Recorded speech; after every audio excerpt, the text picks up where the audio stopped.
ಸ್ವಾಮಿ, ನಮ್ಮೂರಿನ ಕಡೆಗೆ ಯಾರೇ ಅಧಿಕಾರಿಗಳು ರಾಜಕಾರಣಿಗಳು ಬಂದರೂ ಕಾರ್ ಮಾತ್ರ ನಿಲ್ಲಿಸ್ತಾ ಇರಲಿಲ್ಲ.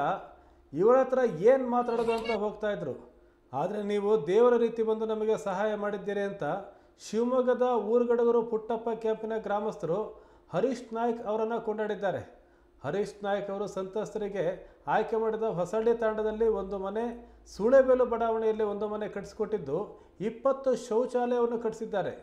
ಸದ್ಯ ಹರೀಶ್ ನಾಯ್ಕ್ ಅವರ ಬಡವರ ಜನಪರ ಕಾಳಜಿ ತೋರಿಸಿದೆ. ಈ ಮನೆಗಳು ಹಾಗೂ ಶೌಚಾಲಯಗಳನ್ನು ಶಿವಮೊಗ್ಗ ಸಂಸದ ರಾಘವೇಂದ್ರ ಉದ್ಘಾಟಿಸಿದರು.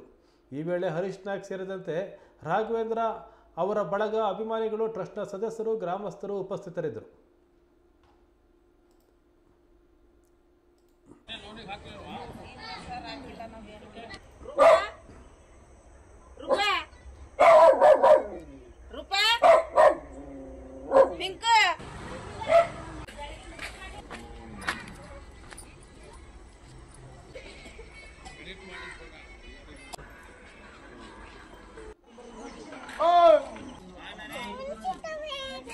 ಮನೆ ಬಿದ್ದಿತ್ತು.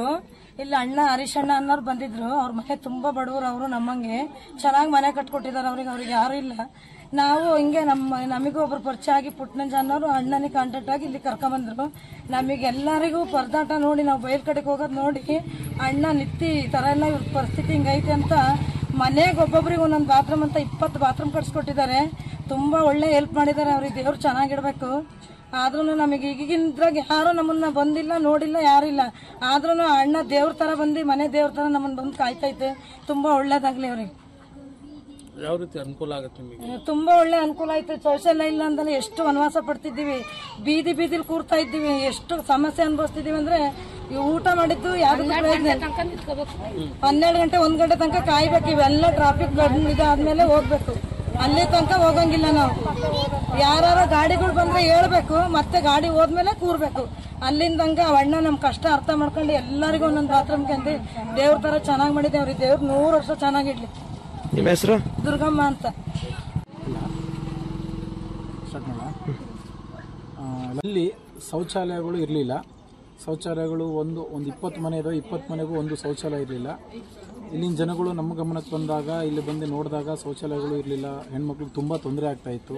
ಸೊ ಆ ತೊಂದರೆ ಎಲ್ಲ ನಾವು ನೋಡಿಕೊಂಡು ನಮ್ಮನೆ ಹೆಣ್ಮಕ್ಳು ಅಂದ್ಕೊಂಡು ಅವ್ರಿಗೆ ಏನಾದ್ರು ಮಾಡಿಕೊಡ್ಬೇಕು ಅಂತ ಹೇಳಿ ಒಂದು ಆಸಕ್ತಿಯಿಂದ ಇಲ್ಲಿ ಮನೆಗೂ ಒಂದು ಶೌಚಾಲಯ ಕಟ್ಟಿದ್ದೀವಿ. ಇದಕ್ಕೆ ರಾಘಣ್ಣನ ಅನುಗ್ರಹವೂ ಇದೆ. ಸೊ ರಾಘಣ್ಣನ ಅಭಿಮಾನಿಗಳಾಗಿ ಈ ಮನೆಗೂ ಶೌಚಾಲಯ ಕಟ್ಟಿದ್ದೀವಿ.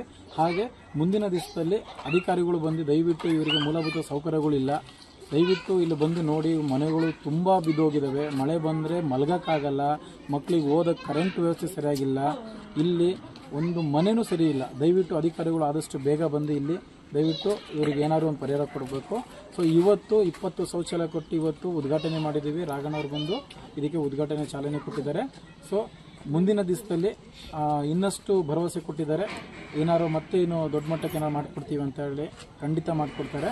ಸೊ ಅದೇ ರೀತಿ ನಾವು ಕೂಡ ಇವರಿಗೆ 20 ಶೌಚಾಲಯ ಕಟ್ಟಿಸ್ಕೊಟ್ಟಿದ್ದು ವೈಯಕ್ತಿಕವಾಗಿ. ಸೊ ಇವರ ಪ್ರೀತಿಯಿಂದ ನಾವು ಇನ್ನಷ್ಟು ಉತ್ಸಾಹವಾಗಿ ಮತ್ತೆ ಮುಂದಿನ ದಿವಸದಲ್ಲಿ ಇನ್ನಷ್ಟು ಕೆಲಸ ಕಾರ್ಯಗಳು ಜಾಸ್ತಿ ಮಾಡ್ತೀವಿ. ಇವರ ಪ್ರೀತಿ ಸದಾ ಜಾಸ್ತಿ ಕೊಟ್ಟಿದ್ದಾರೆ. ಇನ್ನಷ್ಟು ಈ ಪ್ರೀತಿಯನ್ನು ಇಟ್ಕೊಂಡು ಇನ್ನು ಮುಂದೆ ಇನ್ನು ಎಷ್ಟಾಗುತ್ತೋ ಅಷ್ಟು, ಇನ್ನು ಸಾಕಷ್ಟು ಜನಗಳಿಗೆ ನಮ್ಮ ಕೈಯಿಂದ ಎಷ್ಟಾಗುತ್ತೋ ಅಷ್ಟು ಇನ್ನೂ ಅನುಕೂಲಗಳು ಮಾಡ್ತೀವಿ, ಸಹಾಯಗಳು ಮಾಡ್ತೀವಿ. ದಯವಿಟ್ಟು ಆದಷ್ಟು ಬೇಗ ಇವರಿಗೆ ನೆಲೆ ಕಾಣಿಸ್ಕೊಡ್ಬೇಕು ಅಂತ ನಾನು ಕೇಳ್ಕೊತಾ ಇದ್ದೀನಿ. ಮನೆ ಬಿದ್ದೋಗಿತ್ತು, ಅಲ್ಲೂ ಕೂಡ ಮನೆ ನಿರ್ಮಾಣ ಮಾಡ್ಕೊಟ್ಟಿದ್ದೀವಿ. ಹಾಗೆ ಗಾಜನೂರು ಹರೀಶ್ ಅಣ್ಣ ಅಂತಂದೇಳಿ ಇಲ್ಲಿ ಪಕ್ಕದ ನಮ್ಮ ಕೇರೆ ಒಂದು ಮನೆ ಬಿದ್ದೋಗಿತ್ತು. ಅಲ್ಲಿಗೆ ಕಟ್ಟಕ್ಕೆ ಅಣ್ಣವ್ರು ಬಂದಿದ್ರು. ಆಮೇಲೆ ನಾವು ಹೋಗಿ ಒಂದು 6-7 ಜನ ಹೆಂಗಸರು ಹೋಗಿ ಅಣ್ಣನ ಮರೆ ಬಿದ್ವಿ.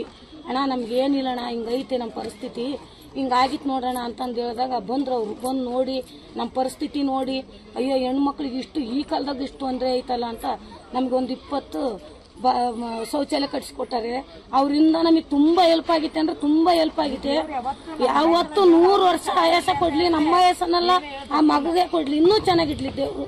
ನಮ್ಮಂತ ಬಡವ್ರಿಗೆ ಇನ್ನೂ ಸಹಾಯ ಮಾಡೋ ಅಂತ ಬುದ್ಧಿ ಕೊಡ್ಲಿ. ನಮ್ಗೆ ಇಷ್ಟೆಲ್ಲ ಅವರಿಂದ ನಾವು